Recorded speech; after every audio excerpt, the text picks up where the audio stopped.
حضرت ابو ہریرہ فرماتے ہیں میری اماں بوڑھی تھیں تو ان کا معدہ کمزور ہو گیا تھا، تو میں اٹھا کے پخانہ پیشاب کرتا تھا تو کئی دفعہ میرے اوپر کر دیتی تھی.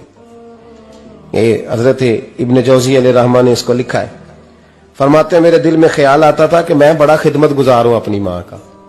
ایک دن میں حضرت عمر کے پاس بیٹھا تھا ان کے دور خلافت میں، تو ایک شخص آ گیا.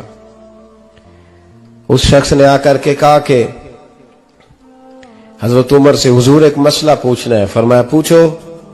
وہ کہنے لگا حضور میری اماں بوڑھی ہو گئی ہے، بیمار رہتی ہے، مریضہ ہے، مجھے آواز دیتی ہے بیٹے پیشاب آیا ہے، آواز دیتی ہے تو میں اماں کو اٹھاتا ہوں. ابھی میں بیت الخلاء تک واش روم تک جاتا نہیں کہ میری اماں میرے اوپر پیشاب کر دیتی.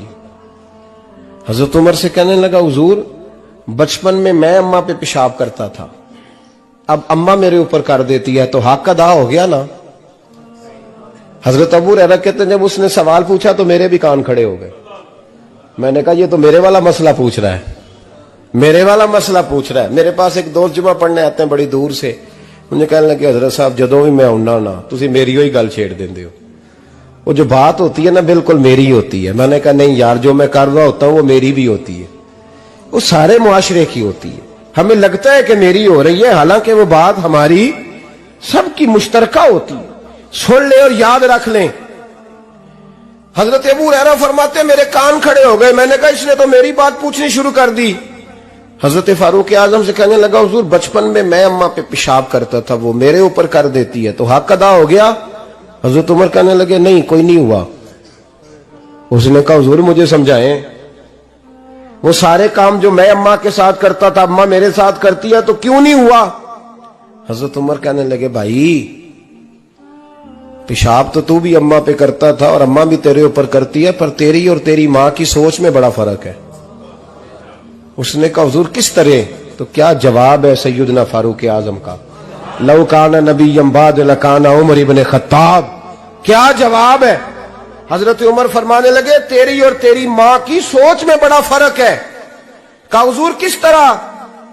فرمایا جب تیری اماں تیرے اوپر پیشاب کرتی ہے نا تو دعا کرتا ہے کہ یا اللہ بوڑھی ہو گئی ہے اسے پردہ دے دے، اور جب تو اپنی اماں پہ پیشاب کرتا تھا تو وہ دعا کرتی تھی یا اللہ میرے لال کو لمبی زندگی عطا فرما. فرمایا یہ تیرا اور اس کا فرق ہے، تو پردے کی دعائیں.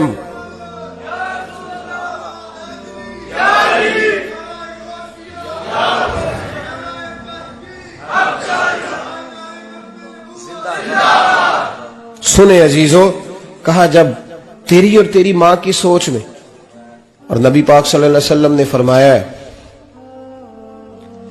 جتنے بھی گناہ انسان کرتا ہے نا اللہ کریم سزا کو روک دیتا ہے، قیامت میں سزا دے گا. اور جو ماں باپ کا نافرمان ہے نا اس کو دنیا میں بھی سزا ملے گی.